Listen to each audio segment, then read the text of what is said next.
I never planned for it to happen the way it did. If I'm honest, I didn't plan for it at all. It started as an ordinary evening, the kind where the house feels a little too quiet, the air a little too heavy. My husband was out, again, and I was doing what I always did in those moments, keeping myself busy so I wouldn't think too much. That's when the knock came. Not loud, not urgent, just deliberate. When I opened the door, it was our neighbor, close enough to recognize the way he stood, far enough that we'd never really spoken beyond polite hellos and small talk over the fence. He smiled, the kind of smile that lingers a second longer than necessary. "I'm sorry to bother you," he said, glancing past me, as if checking whether anyone else was home. "But I was hoping you could help me with something." I should have asked what it was right then. Instead, I stepped aside. He didn't rush in. He took his time, looked around, took in the room, and me. There was something unspoken in the way his eyes moved, not inappropriate, not obvious, but aware, like he was noticing details he hadn't before. "I wouldn't ask," he added quietly, "if it wasn't important."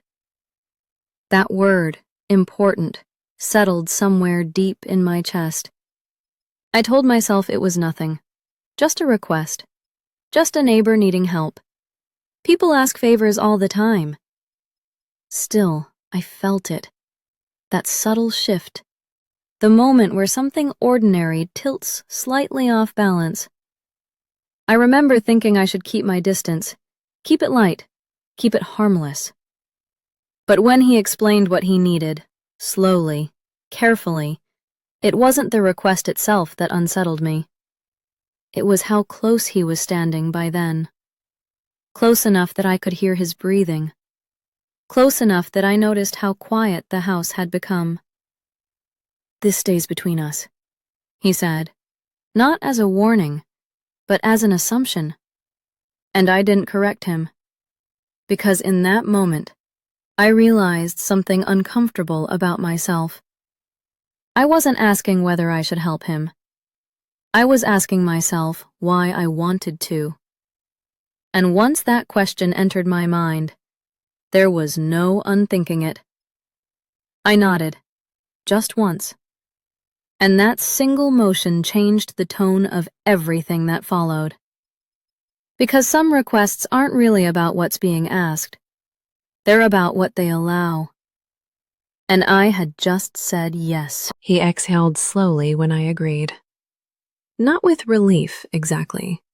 More like confirmation. As if he already knew the answer, and my nod had simply made it real. He thanked me, politely, almost formally, but his eyes didn't leave mine when he did. There was a weight to that look, something measured and intentional, like he was choosing his next move carefully. "I won't take much of your time," he said. That was the first thing that wasn't true. We moved further inside, and I noticed how naturally he followed me, how easily he matched my pace. No awkwardness, no hesitation. Just a quiet understanding that we were now sharing a moment neither of us would explain later. He spoke while I listened. About the situation. About why he couldn't ask anyone else. About how he trusted me. Trust is a powerful word when spoken at the right time. I remember standing there, arms folded loosely, nodding in all the right places, doing everything a reasonable person would do, while something else entirely was happening beneath the surface. Every sentence he spoke seemed to carry two meanings. The obvious one, and the one he didn't say out loud.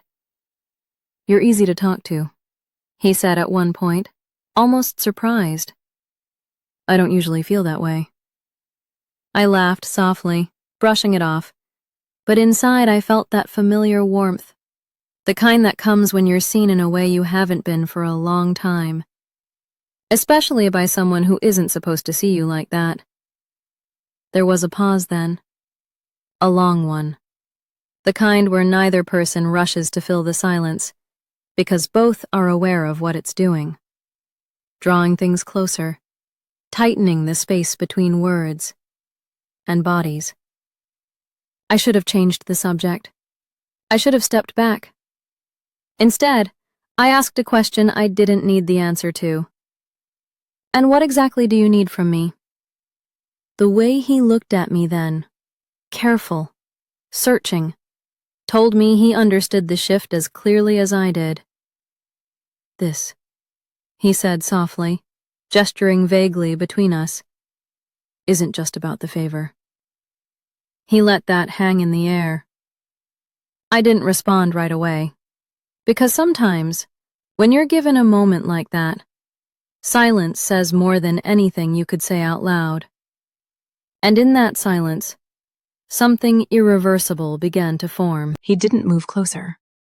That's what surprised me most. He stayed exactly where he was, hands relaxed at his sides, posture calm. It would have been easier if he'd stepped into my space. Easier to tell myself it was accidental, impulsive. But this was intentional. I didn't mean to make things uncomfortable, he said, lowering his voice. I just didn't want to pretend I wasn't aware of it. Aware. The word landed softly, but it echoed. I felt heat rise. Not embarrassment, not fear. Recognition. The kind that comes when someone names something you've been quietly carrying alone. I don't usually talk like this, he added, especially not with someone I respect. That should have been the moment I ended it. Redirected, laughed it off, told him we were crossing a line that didn't need to be crossed. Instead, I found myself leaning back against the counter, grounding myself, as if my body already knew the conversation was about to go somewhere my mind was still catching up to.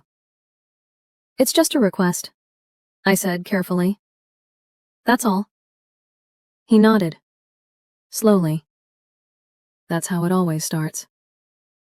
There was no accusation in his tone. No pressure. Just honesty.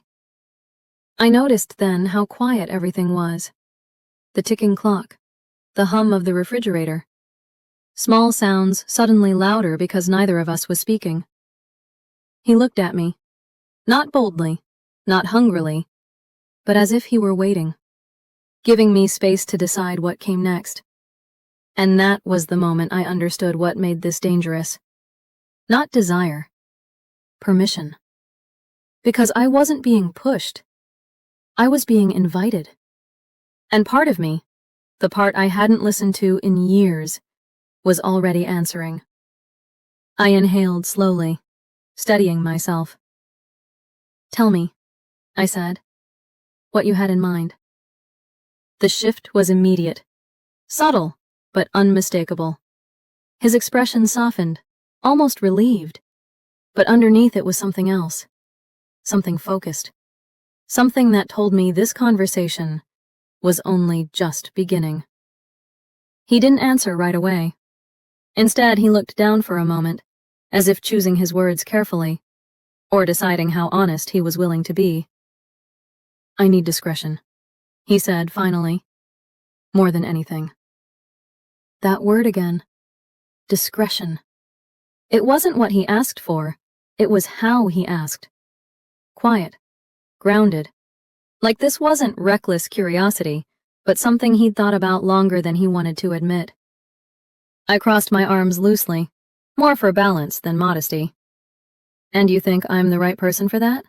I asked. He met my eyes again.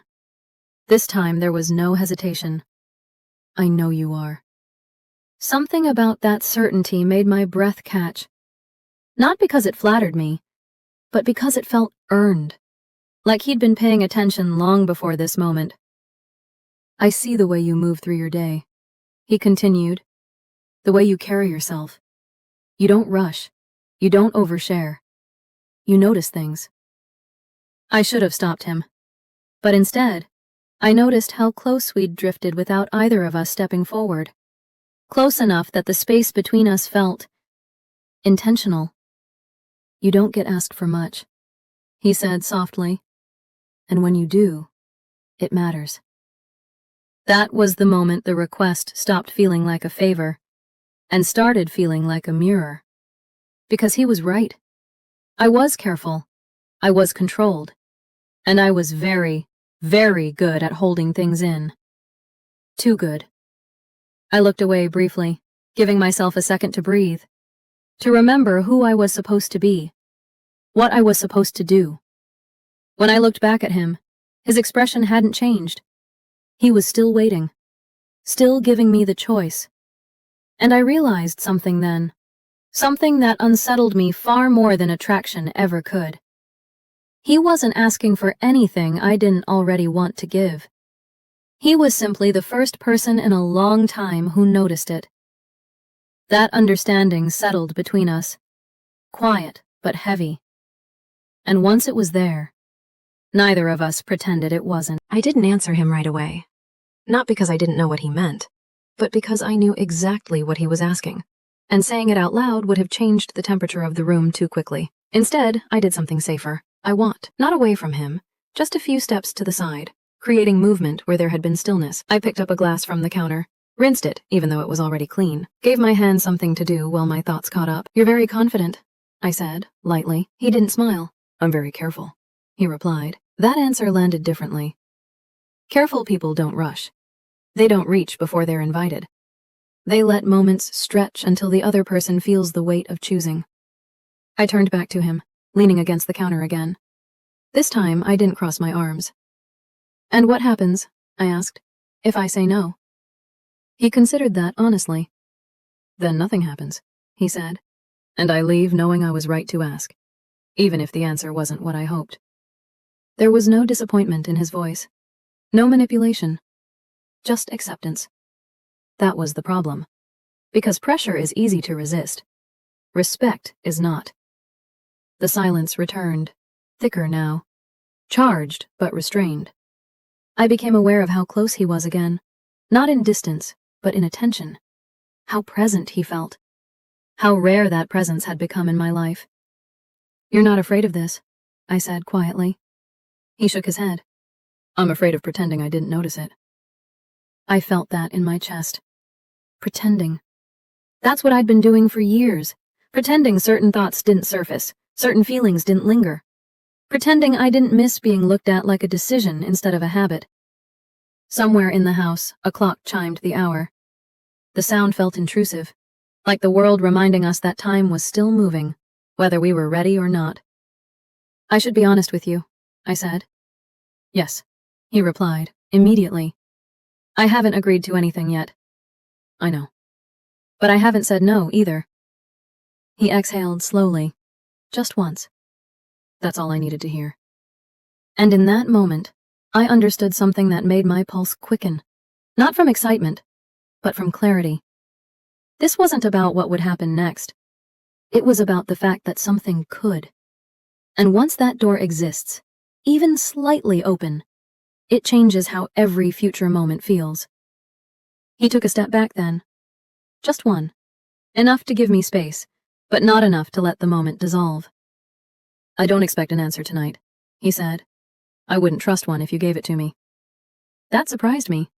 Most people rush the moment. They try to capture it before it slips away. He did the opposite. Like he understood that whatever this was, it needed room to breathe. "I'll leave," he added, "before this becomes something you didn't choose." The word choose stayed with me. He turned toward the door, and for a split second I thought that was it. That the evening would close itself neatly, like so many others had before it. But as his hand reached for the handle, I spoke. "Why me?" He paused, didn't turn around right away. "Because you listen," he said finally, "and because you don't pretend you don't feel things." He looked at me then, not asking, not waiting, just stating a truth he'd already decided was real. And then he left. The door closed softly behind him, the sound echoing through the house longer than it should have. I stood there for a long moment, alone again, the quiet settling back into its usual places. Everything looked the same, felt the same. But it wasn't, because now there was a question living in the space he'd left behind. Not loud, not urgent, persistent. Later that night, my husband came home. He asked about my day. I told him it was uneventful. He believed me, because on the surface, it was.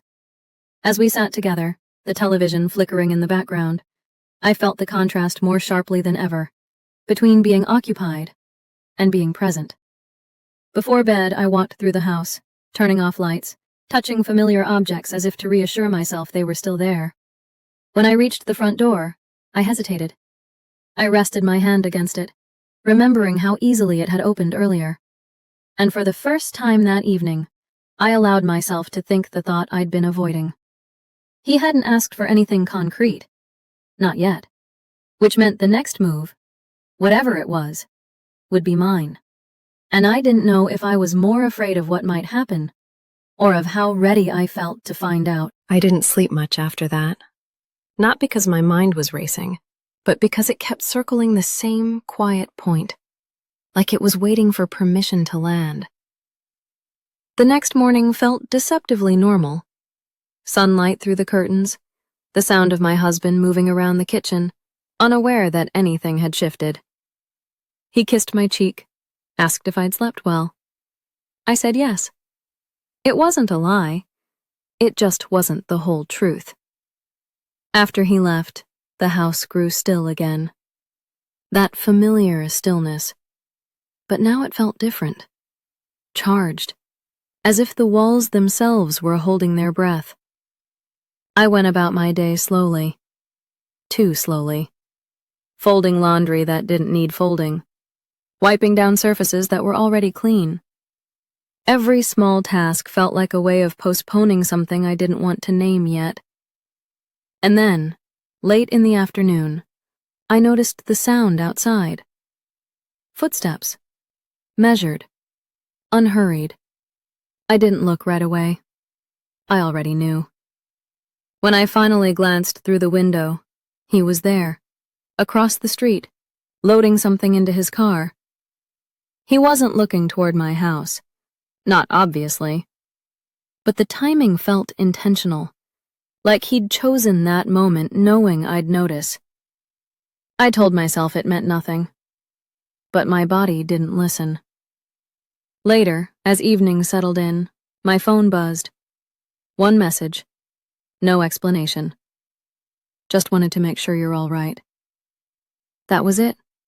No pressure. No assumption. No invitation disguised as concern. I stared at the screen longer than I should have. Because the truth was, I was all right. I was just aware. Aware of how rarely someone checked in without asking for something in return.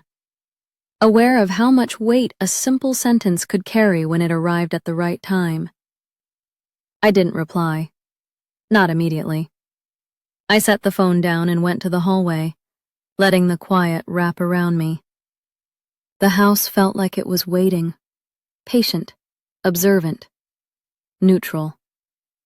I stood there, considering how easily a day could look ordinary from the outside, while something entirely different was unfolding beneath it. When I finally picked up my phone again, my fingers hovered over the screen. I wasn't deciding what to say. I was deciding what kind of silence I was willing to keep.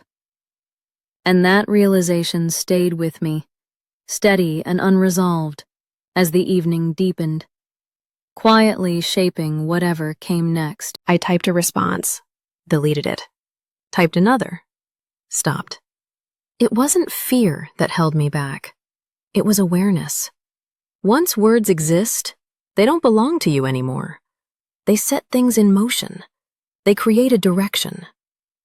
I set the phone down without replying and told myself I'd made the responsible choice. That's what people call it when they're not ready to admit the other name for it. Avoidance.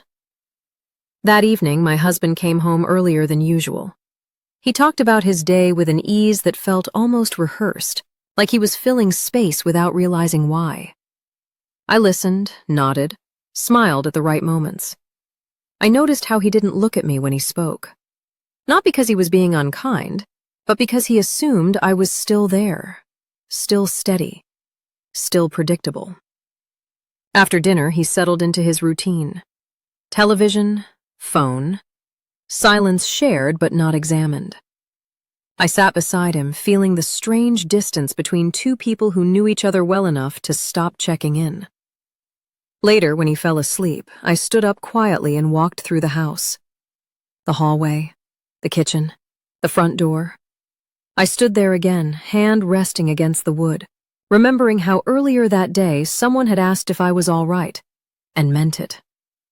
I checked my phone. Another message had come in while I wasn't looking. No rush.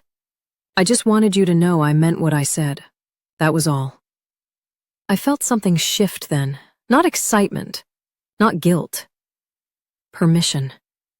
Not from him, from myself. I didn't respond right away. Instead, I sat down at the table and let the thought finish forming, fully and honestly. Nothing had happened. And yet, something already had. Because the line hadn't been crossed, but it had been acknowledged. And once a line is acknowledged, it stops being invisible. I picked up my phone again, my thumb hovering over the screen, fully aware that whatever I chose next wouldn't look dramatic to anyone else. It would look like nothing at all. Just a message, just a moment. But I knew better, because the most important choices rarely announce themselves. They wait quietly, until you're finally ready to answer. I finally replied. Not with anything clever, not with anything that could be misunderstood. Just a few words. I'm fine. Thank you for asking. I stared at the screen after I sent it, waiting for the feeling I expected to come rushing in. Guilt, excitement, regret. None of it arrived. Instead, there was calm. The kind that comes when you stop pretending you don't know what you're doing. His response came a few minutes later. I'm glad. Nothing else. And somehow, that felt heavier than a paragraph ever could have. The next day passed without incident. No knocks, no chance encounters, no carefully timed appearances. It almost felt like a test, like the moment itself was watching to see what I would do with the space it had given me. My husband noticed I was quieter than usual. You okay? He asked, not looking up from his phone. Yes, I said. This time, it felt closer to the truth. That evening, I stepped outside just as the sun was starting to fall, the light turning everything softer, more forgiving. I didn't know why I went out. I told myself it was for air. He was there, across the street, leaning against his car. Not waiting, just present. Our eyes met. No surprise, no hesitation. He nodded once. I nodded back. That was all.